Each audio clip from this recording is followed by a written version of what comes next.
When I first saw the trailers for Teratopia, I was cautiously optimistic because it looked like a fun 3D action platformer that felt plasticine-y in the way how things were put together, which is a aesthetic that I personally really like. But it also gave me Pikmin vibes, and that's because you was able to summon your own little mini minions to fight alongside you in battle. Love that concept, but Teratopia goes almost out of its way to try and suck out all of the life and fun of all of these ideas and concepts to make something that is really frustrating and unsatisfying to play. A lot of this comes down to the way how your character controls and the level design of how things play out in Teratopia. You have 13 stages to move through, but they're not in a linear progression. Well, they are, but they're not. So you can move through them, but you can also move back through them again in an overworld map.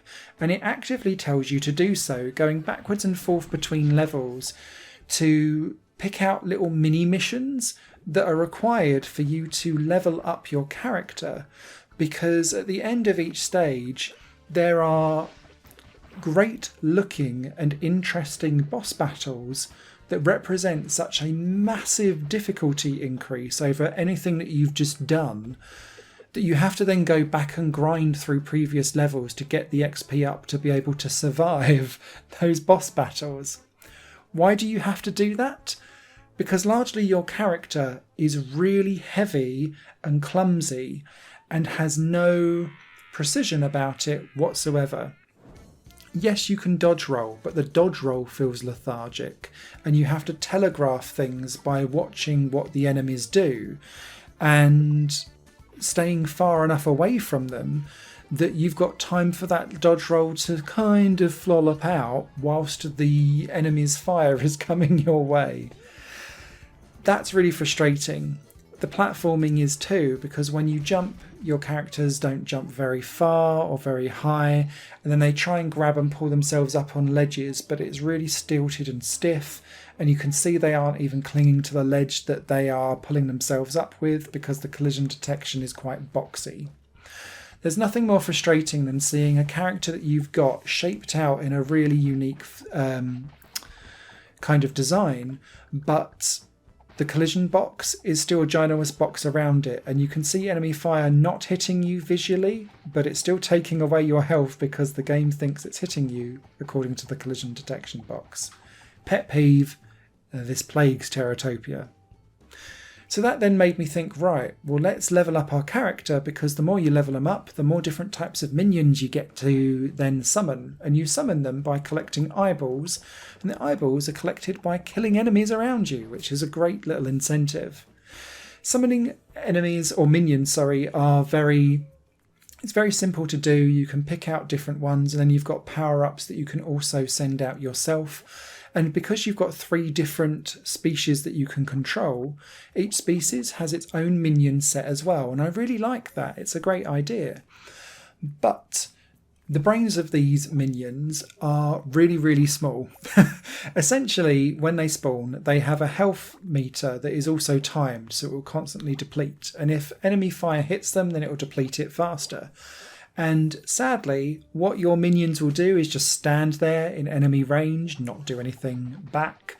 Some of them will go and attack, but they'll just walk blindly into like the enemy fire range, so sometimes they will be killed before they even get an attack in. But largely, they'll just kind of lemon it.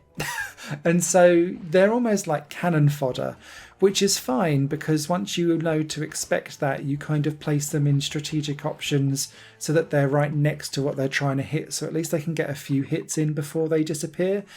But it starts to make them feel almost inconsequential, because unless you're able to send out like 20 at once, they're not going to do any damage that is worthwhile whatsoever. And so what I was doing was saving them up for boss battles and hoping that they would be the kind of final nail in the coffin of a boss battle whilst I was trying to survive with my character who could barely do a dodge roll to save its life. So this all just continues on and on and on in this horrible cycle of having to grind through the same really tiny 13 areas over and over and over again, trying to level up your character so that they've got more HP, can have more minions on the battlefield at once, so that you can overcome boss battles that are a step challenge much harder than anything else you've come across up to that point. And so it became very frustrating and unsatisfying and boring, and that just wasn't something I was expecting this game to be. It looks interesting, it has great ideas, and if those ideas were just taken at face value, Teratopia could have been a really interesting and fascinating game experience that you could embrace and get into and really enjoy. But the actual playing of the game is so benign and just lackluster in every single way that I can't really recommend it to anyone, because it feels like a poor man's everything that it borrows from. And so Teratopia is not one that I would recommend to you, I'm afraid. Written review by over on highplayinggames.com. I hope that was informative and kind of I could explain why I didn't like this. It might just be me. Other people, if you've had better experiences, please do leave comments down below. But yeah, not one for me, this. Take care all. Bye for now. Higher Plane Games is part of the Higher Plane Network, a completely independent media outlet supported by people like you. The goal is to create the best possible content that cultivates a richer indie scene for games as well as music and entertainment. To find out more and to get involved, visit patreon.com/higherplane-network. Your support makes all the difference, and in return you'll gain access to bonus content and downloads. Thank you for watching.